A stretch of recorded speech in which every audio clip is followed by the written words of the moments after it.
जो इसकी मुझे लगता है कि दार्शनिक पृष्ठभूमि है कि जाति क्या है, और सर अभी जो बातचीत रख रहे थे उसमें बहुत सारी चीज़ें आई हैं, मैं उससे आगे की कुछ बातचीत रखता हूँ।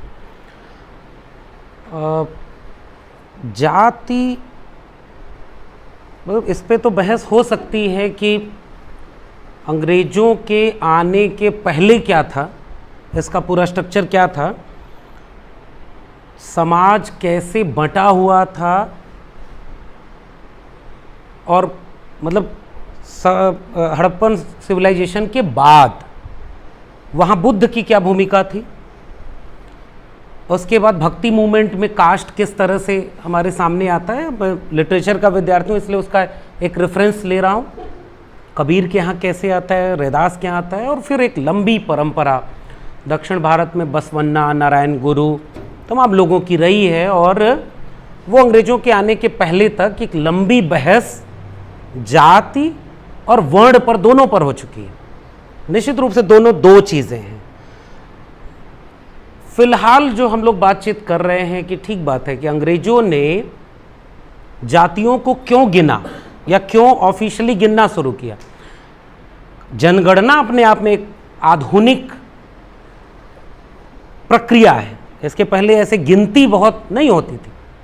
1872 में शुरू किया, प्रोसेस किया, 81 से शुरू कर दिया गिनना, और लगभग 1931 तक वो प्रॉपर होता रहा। 1941 में जनगणना तो हुई, ये गिनतियाँ भी कुछ कुछ हुई, लेकिन वो द्वितीय विश्व युद्ध का दौर था, उसके आंकड़े नहीं है हमारे पास, तो हम लोग ये कहते हैं कि 1931 आखिरी दौर था जब ये गिनती होती थी।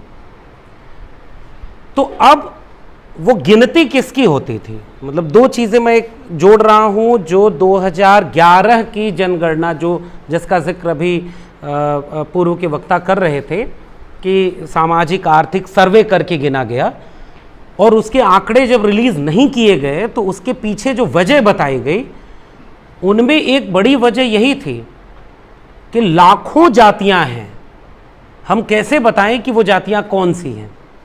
मतलब एक घालमेल किया गया, वही जो हिस्टोरिकल चला आ रहा था, वर्णा सिस्टम और कास्ट सिस्टम दोनों का, कौन सी जाति क्या है। और महात्मा फुले ने तो बाकायदे उसको लिखा है, वहाँ एक डिबेट भी है कि क्षत्रिय कौन है, इसको लेकर के एक डिबेट है।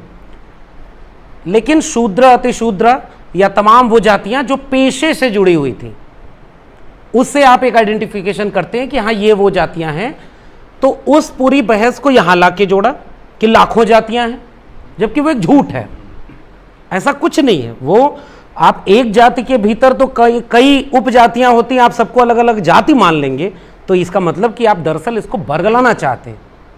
उसका एक पूरा प्रोसेस है। एक बात तो ये एक झूठ बोला गया जो उस समय से चला आ रहा था, जब कास्ट सेंसस हो रहा था, वहां ये डिबेट नहीं थी। अब सेंसस का इस्तेमाल एक देश में क्या होता है, यहां से हम लोग बातचीत करें और उसको कास्ट सेंसस से जोड़ दें। मुझे लगता है सबसे अच्छा तरीका इस चीज को समझने का यही है। आप एक राष्ट्र, जो कि मॉडर्न नेशन का जो कॉन्सेप्ट है जिसका जिक्र सर कर रहे थे, वहीं से बस एक इसको जोड़ रहा हूं कि 1947 में जब आप चाह रहे थे कि अब एक नया भारत बनाएंगे, और उसके सामने कितने तरह के विचार थे कि वो नया भारत कैसे बनेगा, उसमें एक विचार ये ऊपर करके सामने आता है कि हम जाति विहीन समाज बनाएंगे, एक ऐसा देश बनाएंगे जिसमें जातियां नहीं होंगी। और इसके तर्क के आधार पर पटेल ने बाकायदे इसे रिजेक्ट किया कि हम अब जनगणना में जातियों की गिनती नहीं करेंगे। तो बाकी की गिनती क्यों होती थी? क्योंकि आप जो नया भारत बनाने जा रहे थे, उस भारत को समझने के लिए आपको सेंसस की जरूरत थी। इसलिए बाकायदे आपने 1948 में एक अधिनियम बनाया, एक पूरा उसका एक खाका बनाया कि एक सेंसस कमिश्नर होगा, केंद्र सरकार के अंदर में कैसे कैसे काम करेगा, कौन लोग होंगे, ऊपर से लेकर के नीचे गांव में घर के दरवाजे पर जो डेटा कलेक्ट करेगा वो कौन होगा। इसका पूरा प्रॉपर प्रोविजन दिया ताकि नए बनने वाले देश को ये पता चले कि आपके देश में बुनियादी हकीकत क्या है जिसे आपको नया भारत बनाना है।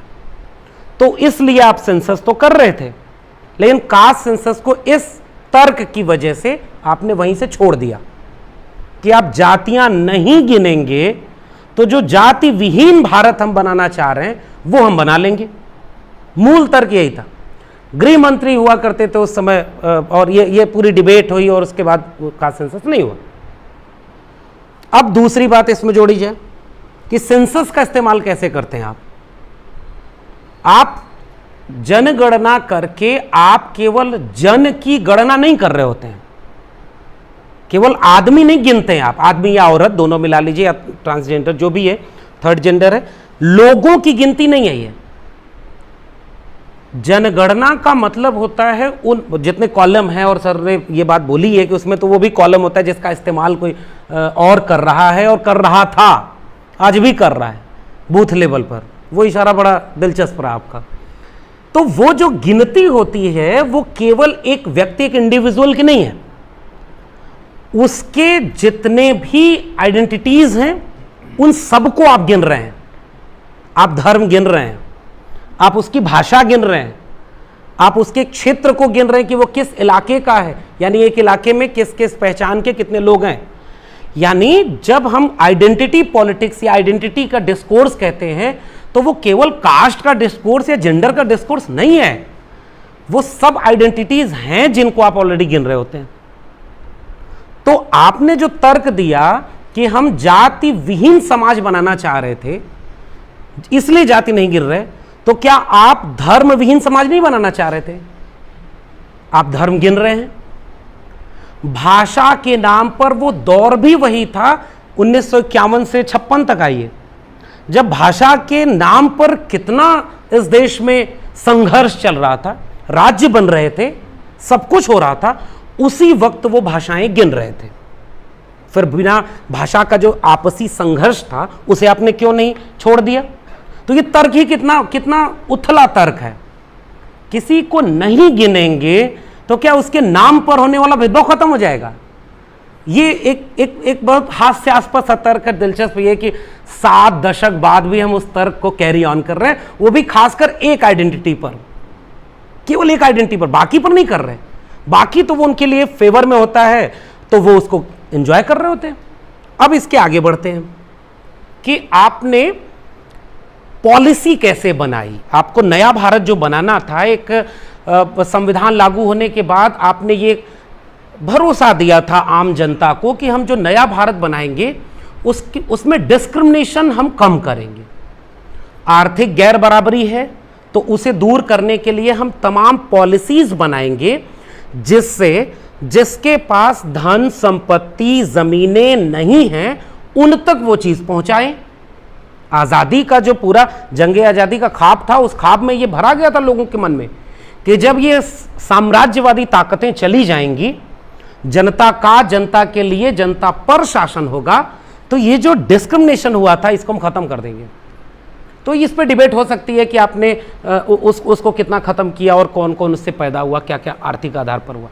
मगर अगर आपको आर्थिक आधार पर गैर बराबरी को दूर करना था, दूसरा एक भूगोल को एक राष्ट्र बनाना था, मसलन नॉर्थ ईस्ट को अलग से पहचानना था कि वहां क्या क्या दिक्कतें हैं, वहां जरूरत किस बात की है, साउथ को अलग पहचानना था, अलग अलग भूगोल को पहचानना था।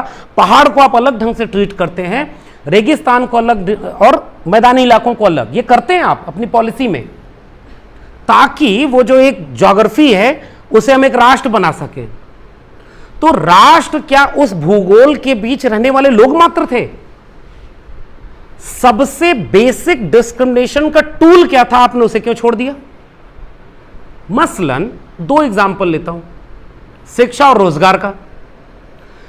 जिस देश में ट्रेडिशन रहा है कि किसको शिक्षा मिलेगी, यह आपके धर्म की किताबों में लिखा हुआ है और आपके सोशल प्रैक्टिस में था कि आप बाकायदे इस बात के लिए अलर्ट थे कि इनको शिक्षा गलती से मिल न जाए।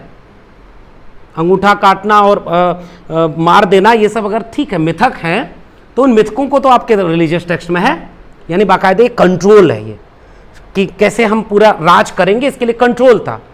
रोजगार पर इवन मैं तो एक दिलचस्प है, कास्ट सेंसस का मसला अभी मैं तीसरे हिस्से पर आऊँगा तो वहाँ ये जुड़ेगा कि किन की गिनती पसमानदा मूवमेंट के लोग एक बात कहते हैं कि चाहे वो दिल्ली सल्तनत का दौर रहा हो, जियाउद्दीन बर्नी ने अपनी किताब में लिखा है कि निकाबत नाम का एक विभाग हुआ करता था जो इस बात की पड़ताल करता था कि हमारे दरबार में नीचे समझे जाने वाली जातियों के लोग कहीं ऊंचे पदों पर बन न जाएं, मंत्री, ये वहां था। तो अब वो जो विभाग काम कर रहे थे कि कैसे ये चीजें इनके तक नहीं पहुंच पाए, ये चीज आपके नए भारत में होनी थी कि नहीं, एजुकेशन एम्प्लॉयमेंट ही नहीं, इक्वलिटी की पूरी कॉन्सेप्ट को हम रियल लाइफ में यानी वास्तविक तौर पर हम अपने नागरिक को देंगे, उसे शिक्षा भी मिलेगी, उसे रोजगार भी मिलेगा, उसे जमीनों के हक भी मिलेंगे, सब कुछ मिलेगा। केवल एक व्यक्ति एक वोट का मसला नहीं था, जिसको डॉक्टर अंबेडकर उस समय बहुत प्रसिद्ध वाक्य आप लोग सब जानते होंगे कि हम एक अंतर विरोधों के दौर में प्रवेश कर रहे हैं, जहां एक व्यक्ति को एक वोट का अधिकार तो दे दिया, लेकिन इससे हर तरह की बराबरी नहीं आएगी। अगर राजनीतिक और आर्थिक गैर बराबरियां, सामाजिक गैर बराबरी बनी रही तो ये वाली बराबरी जो डेमोक्रेसी के नाम पर आप दे रहे हैं, ये बहुत दिन तक नहीं चल पाएगी। लेकिन हम इसको भी इंजॉय कर रहे हैं, चल रही है।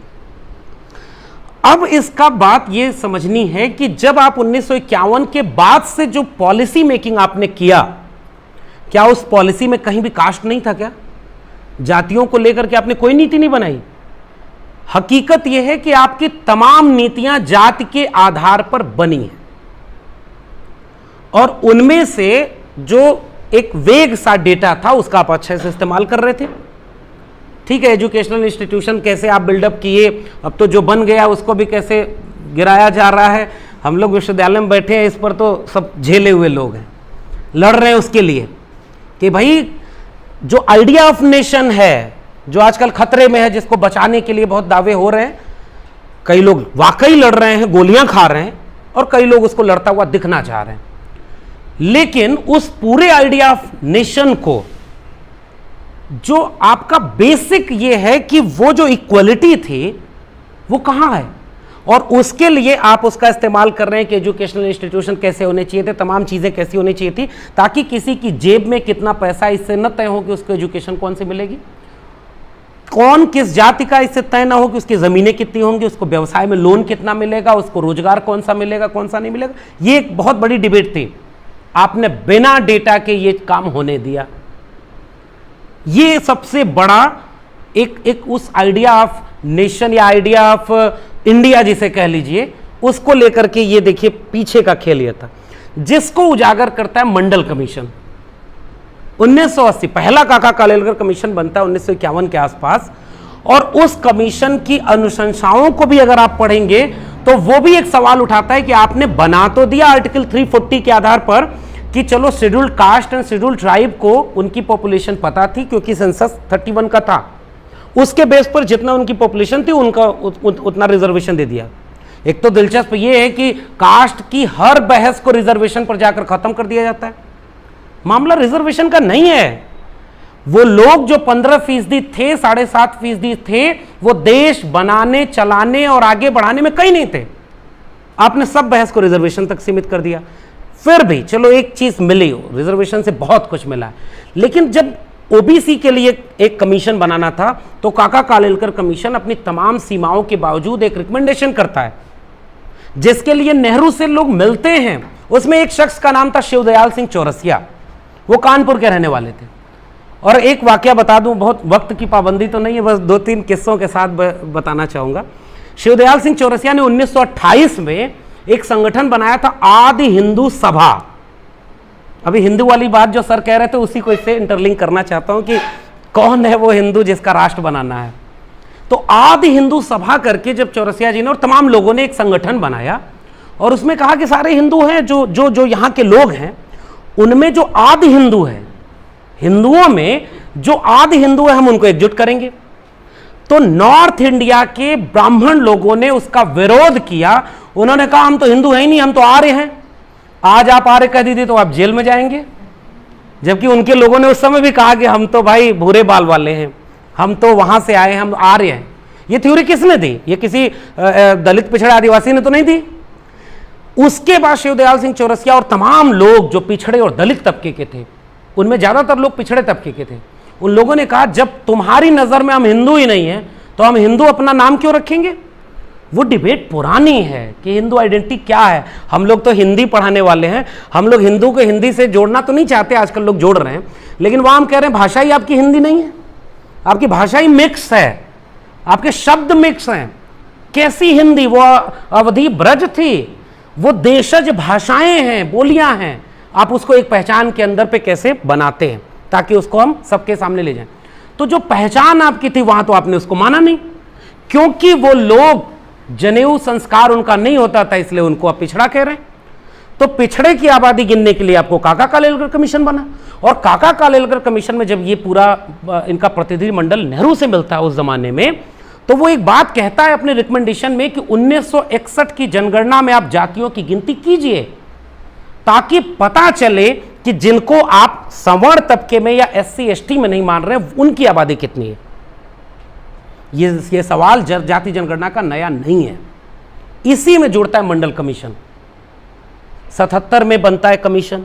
अब इसमें तो फिर वही आइडिया ऑफ नेशन और आइडिया ऑफ इंडिया में जोड़ लीजिए कि आपको जब सब नागरिकों को बराबर बनाना था तो आप कमीशन बनाने में क्या क्या कर रहे थे। 1977 में जब इमरजेंसी और तमाम चीज़ें जाती हैं, समाजवादी धड़े और सोशल जस्टिस की पार्टियां आती हैं तो मंडल कमीशन बनाती हैं। 1980 की उसकी रिकमेंडेशन में वो साफ तौर पर दूसरे और तीसरे पन्ने पर कह रहे हैं कि कमीशन आप क्यों बना रहे हैं, क्योंकि आपको पॉलिसी बनानी है, इसीलिए तो आपको नंबर चाहिए, इसीलिए आपने कमीशन बनाया है। तो कमीशन के पास सोर्स क्या है उस डेटा को कलेक्शन का, वो सोर्स है 1931 की कास्ट सेंसस। इसलिए मंडल कमीशन ने अपने लेवल पर कुछ एक सर्वे किए और 31 के सेंसस कास्ट सेंसस का डेटा लिया, इन दोनों को मिला करके उसने बताया कि इस देश में 52% आबादी पिछड़े वर्ग की है। और वो कमीशन अपने दूसरे और तीसरे पन्ने पर बाकायदे ये कह रहा है कि ऐसी कोई भी पॉलिसी जो ऐसे पुराने आंकड़ों पर बनेगी वो न्यायप्रिय नहीं होगी, और सीधे तौर पे वो कहता है कि आपको कास्ट सेंसस करानी चाहिए। फिर आपने वो बात भी नहीं मानी। अब आइए वो 90 के समय में एक चीज और वो उसमें जोड़ दे सर कि जैसे 90 के समय में जब मंडल कमीशन लागू हुआ तो कई गैर हिंदू धर्म के लोगों को भी रिजर्वेशन दिया गया, उसके पहले नहीं था उनके पास। अब वो जो बाकी धर्म, अभी आज ही मैं अपने कॉलेज में बैठा था और बड़ा दिलचस्प वाकया था, बात यही होने लगी। मैंने कहा जानना है जात जनगणना पर JNU में बात करने, तो वो तो पहले चुटकी उन्होंने लिया कि JNU में भी बात होती है क्या। तो मैंने कहा हाँ कुछ होती है, लोग बुलाए हैं, चलते हैं वहां। तो फिर बात होने लगी और उसमें से अधिकांश लोग मुस्लिम तबके के थे और बाकायदे वहां पर बात, मैंने थोड़ा सा बात की, बाकी बात तो वो उन लोगों की आपस में होने लगी कि हमारे यहाँ जाति नहीं है, जाति का कॉन्सेप्ट हमारे पूरे कल्चर के खिलाफ है। उनका पड़ोसी बोलने लगा कि क्या बात कर रहे हैं सर, वजू के लोटे तक हमारे यहां अलग अलग होते थे, हमारे मस्जिदें अलग अलग बनी। बाबा साहब जब धर्म परिवर्तन की बात सोच रहे थे तो सिखिज्म के बारे में भी सोचते हैं, बहुत आकर्षित हुए। सिख लोगों ने उन्हें आमंत्रित किया था, बग्गी पे बिठाया था पंजाब में, और वहां भी जाकर जब पता चलता है कि यहां भी तो मामला वही है, वो जो धर्म के अंदर जाति का मामला है वो सिखों में भी है। और वो उभर के तब इस देश के बहुत सारे बुद्धिजीवियों को पता चला जब पहली बार पंजाब में एक दलित मुख्यमंत्री बनाया गया तो क्या सिखों में भी दलित होते हैं। ट्विटर पर ट्रेंड करता है कि सिखों में कोई जाति नहीं होती, जाति तो ये है इस देश में। तो हर धर्म के लोगों में था, उसको मंडल कमीशन के समय रिजर्वेशन मिला। और वो मंडल कमीशन की रिपोर्ट ये कह रही है कि हमको जितने सर्वे करने पड़े थे ना, उसके जो हमने क्वेश्चनायर बनाए थे, उसके हमने अलग अलग, सबके लिए अलग अलग क्वेश्चनायर बनाया था। मैं तो कहता हूं कि इस देश में बहुत साइंटिफिक अप्रोच से डेटा कलेक्शन का जो काम हुआ है वो मंडल कमीशन के समय हुआ। थ्योरी भी है, लॉजिक भी है, और उसका एक सोल्यूशन भी है। और वो सोल्यूशन केवल रिजर्वेशन तक सीमित कर दिया गया। हम मंडल कमीशन को केवल ओबीसी को 27% रिजर्वेशन के नाम से जानते हैं, और जबकि उसके आगे जो होना था वो असली मंडल कमीशन था। लैंड रिफॉर्म, एजुकेशन रिफॉर्म, तमाम एम्प्लॉयमेंट और जो व्यवसाय की चीजें हैं, बड़े उद्योगों के सामने छोटे उद्योग, हस्तशिल्प, कुटीर उद्योग, जो पेशे पिछड़े वर्ग के लोग करते थे, आपके 90 के बाद की पॉलिसी में तो जो नव उदारवादी नीतियां हैं उसमें तो हाथ के धंधे खत्म हो गए। तो जो हाथ के धंधे खत्म हो गए थे उनको आपने क्या दिया? उनको 2020 में देश में पहली बार एक नई शिक्षा नीति दी गई जिसमें कहा गया स्किल डेवलपमेंट के नाम पर हम टोटी बनाना, पंचर जोड़ना, बढ़ई का काम सिखाएंगे। अरे वो पीढ़ियों से करते चले आ रहे हैं, उन्हें डॉक्टर, इंजीनियर और IAS PCS बनना है। न्यू एजुकेशन पॉलिसी में ये किया जा रहा है। क्यों ये सब चीजें सफल है? क्योंकि वो जो डेटा कलेक्शन था ना, वो भारी पड़ा था 52%। अगर वो डेटा न होता तो ये जो जातियां थी जो बटी हुई थी, अभी भी पॉलिटिकल लेवल पर इस डिस्कोर्स में आप जाएंगे, पिछड़ा, अति पिछड़ा, बहुत कुछ है, क्योंकि उनका जो रिलेशन है गांव में भी, वो पिछड़ी जातियों का सबका एक जैसा नहीं है। ये भी तो एक सच्चाई है, तमाम पिछड़ी जातियों का अलग है, लेकिन उन सबको एक कौन किया? कमीशन की रिपोर्ट ने और डेटा ने। अब हम जब बात कर रहे हैं 2000 सन 1996-98 में फिर एक बार कोशिश हुई। देवगौड़ा जी भारत के प्रधानमंत्री बने थे, जिन्होंने कभी ये नहीं कहा कि मैं ओबीसी हूं, उनको कहने की जरूरत नहीं थी। उन्होंने अपने कैबिनेट की बैठक में पास कर दिया था कि 2001 की जनगणना में हम कास्ट सेंसस भी कराएंगे। बिना ओबीसी क्लेम किए उन्होंने काम कर दिया था। अब तो ओबीसी क्लेम करने के बाद कैबिनेट में 27 ओबीसी, 12 दलित, और उसी समय SC/ST एट्रोसिटी एक्ट आएगा सुप्रीम कोर्ट के आड़ में, उसी समय 13 पॉइंट रोस्टर आएगा, उसी समय एजुकेशन और एम्प्लॉयमेंट दोनों को पब्लिक सेक्टर से प्राइवेट किया जाएगा, सब कुछ किया जाएगा, लेकिन बताया जाएगा कि मैं ओबीसी हूं। बताया जाएगा कि जो राष्ट्रपति बनाया, प्रेस कॉन्फ्रेंस करके उसकी जाति बताई जाएगी। किसने पूछा था जाति? तुम जातिवादी नहीं हो। ये जो जाति की राजनीति है, उसने किया क्या? उसने ये किया कि जो असली मांग थी उसको पीछे कर दिया और कुछ रबर स्टॉम्प को पॉलिटिकली यूज करने के लिए वहां ऊपर बिठा दिया। अब उसके बाद ये जो 2001 के सेंसस के पहले होना था, एक सेकुलर वामपंथी नहीं, सेकुलर दक्षिणपंथी कहा जाए, जिनको लोग बहुत पसंद करते थे उनके भाषणों के चलते कि बड़े प्यारे इंसान थे वो, अब वाले प्रधानमंत्री से अच्छे वो वाले प्रधानमंत्री थे, जिन्होंने कहा था जमीन समतल उमतल करनी होगी। पहली कैबिनेट में 3 फैसले, और जिनमें से पहला फैसला कि कास्ट सेंसस नहीं होगा 2001 की जनगणना में। क्यों नहीं होगा? कोई तर्क नहीं। अब ठीक 2011 में आते हैं, बस थोड़े में, ये हिस्ट्री चूंकि आप जानते हैं कि 2010 में पूरे देश में जो बहस हुई वो संसद के गलियारों तक पहुंची, और वहां जाकर के एक यूनानिमस डिसीजन होता है। और सर तो एक तथ्य जोड़ी दिए कि आप तो उसमें थे कमेटी में, तो वो बहस कैसे हुई कि भाई हमको सेंसस में कास्ट के डेटा भी चाहिए, मांग तो ये हो रही थी। तो अब उसके लिए जब सब कुछ पास हो गया, तो पहली बार ऐसा हो रहा है कि संसद में जो निर्णय लिया गया है उसके उलट जाकर के अगली बार उनका ऑर्डिनेंस आ रहा है कि हम गिनती तो कराएंगे, लेकिन उसको सेंसस एक्ट के तहत नहीं कराएंगे। इतना बड़ा खेल इस देश में हुआ। यानी अब फिर वही बात है कि कौन कहां खड़ा है, किसके झंडे का रंग क्या है, कौन सेकुलर है, कौन हार्ड है, सॉफ्ट है, ये सब तो बहस होती रहेगी। इस वाले इशू पर वो कहां खड़े थे। और उसके बाद 2016 में जब उसके आंकड़े आते हैं, सर ने तो उसको कही दिया कि जो लोग उस कमेटी में थे उनको ही नहीं पता लगने दिया कि जातियों की गिनती क्या है, तो बाहर देश को क्या ही पता चलेगा। यानी आप आर्थिक आंकड़े दिए, जाति के आंकड़े नहीं दिए। मैं बार बार इसी पर जोर इसलिए दे रहा हूं कि छिपाया क्या जा रहा है। बेसिक आर्गुमेंट हमारा यह है, आप कौन सी चीज है जिसको छिपाना चाह रहे हैं। अब वो आर्गुमेंट तो बहुत वेग और बहुत उथला हो गया ना कि जाति गिनने से जातिवाद बढ़ जाएगा। बिना जातियां गिने इस देश में जाति के नाम पर सबसे ज्यादा शोषण, अत्याचार, दमन, हिंसा, सब कुछ इस देश में हो रही है। और मैं तो जिस राज्य से आता हूं, उत्तर प्रदेश, जहां राम राज्य बिल्कुल उफान पर है, वहां सबसे ज्यादा ये जाति के नाम पर दमन हो रहा है। पूरी राजनीति जाति केंद्रित है, सब कुछ जाति के नाम पर करेंगे आप, लेकिन डेटा नहीं कलेक्ट करेंगे। तब जो 2011 में नहीं हो पाया, अब उसकी बात कोशिश की जा रही है, जिसके लिए 2018 में इनके जो तब के गृह मंत्री थे, अब जो कुछ और मंत्री हैं, उन्होंने कहा था कि हमने तय कर लिया कि हम ओबीसी की गिनती करेंगे। यह भी एक जाल है। हम ओबीसी की गिनती क्यों करोगे भाई? SC/ST की गिनती होती है, हम ओबीसी को भी गिन लेंगे, हो गई कास्ट सेंसस? नहीं। मैं तो एक और बात कहता हूं। पहले तो यह बात है कि कास्ट सेंसस का मतलब यह कि सबकी जाति गिनना है। ओबीसी की जानकारी हमें चाहिए नहीं। मंडल कमीशन बता चुका है। या तो आप कह दो कि मंडल कमीशन का डेटा गलत है। जब मंडल कमीशन कह रहा है कि 52% वो लोग हैं, तो उसके बाद अलग से क्यों गिन रहे हो? गिनना है तो सबकी गिननी है। और उसमें फिर आप कहो कि ये जो 15% लोग जिनको बिना किसी आंदोलन और मांग के 10% आरक्षण SC/ST एट्रोसिटी प्रिवेंशन एक्ट के खिलाफ 2 अप्रैल के हुए भारत बंद के बाद झुकना जब पड़ा था उनको, उसके बाद अपने कोर वोटर को खुश करने के लिए वो रिजर्वेशन दिया गया, जिसे आज भी दक्षिण भारत में पेरियार की जमीन पर बाकायदे मद्रास हाई कोर्ट का जजमेंट पड़ी है। वो कह रहा है कि ये फेक है, पूरा EWS का रिजर्वेशन का कॉन्सेप्ट ही। और जितने PILs के खिलाफ डाले गए हैं वो सब पेंडिंग है। रिजर्वेशन रेट्रोस्पेक्टिव लागू हो गया ईडब्ल्यूएस का। अच्छा एक बात बताइए, 2018-19 में एक रिजर्वेशन आ रहा है तो उसका बैकलॉग बन जाएगा क्या? ओबीसी और एससी एसटी का बैकलॉग ये देते नहीं, ईडब्ल्यूएस का बैकलॉग दे रहे हैं। प्रोफेसरशिप पर रिजर्वेशन ओबीसी को इसलिए नहीं दिया था क्योंकि असिस्टेंट प्रोफेसर के जो इनकम है वो 8 लाख से ऊपर हो जा रही है, वो क्रीमी लेयर में चले जा रहे हैं। ईडब्ल्यूएस का रिजर्वेशन प्रोफेसर पर आपने कैसे दिया है? उसमें तो पर्सनल इनकम भी इंक्लूड है, लेकिन इस देश में वो भी हो रहा है। आज के डेट में अभी इलाहाबाद यूनिवर्सिटी का आया है रिक्रूटमेंट, तमाम यूनिवर्सिटी का, वहां प्रोफेसरशिप में ईडब्ल्यूएस रिजर्वेशन है। तो ये पूरी बहस को कैसे डाइल्यूट कर दिया गया। इसमें हम ये कह रहे हैं कि अगर 21 में जनगणना में जाति नहीं गिनेंगे तो वो जो पॉलिसी मेकिंग है ना, जो आइडिया ऑफ इंडिया को इन टोटलिटी में सबका भारत बनाना था ना, वो नहीं बनेगा, इम्पॉसिबल है। ये मसला आज टीवी डिबेट में बैठकर कुछ लोग कहते हैं कि जो लोग जाति जनगणना की मांग कर रहे हैं उसमें कुछ ताकतवर लोग हैं जो आरक्षण का लाभ ले रहे हैं, इनको पता नहीं है कि अगर जाति जनगणना हो गई तो हो सकता है उनका आरक्षण छिन जाएगा।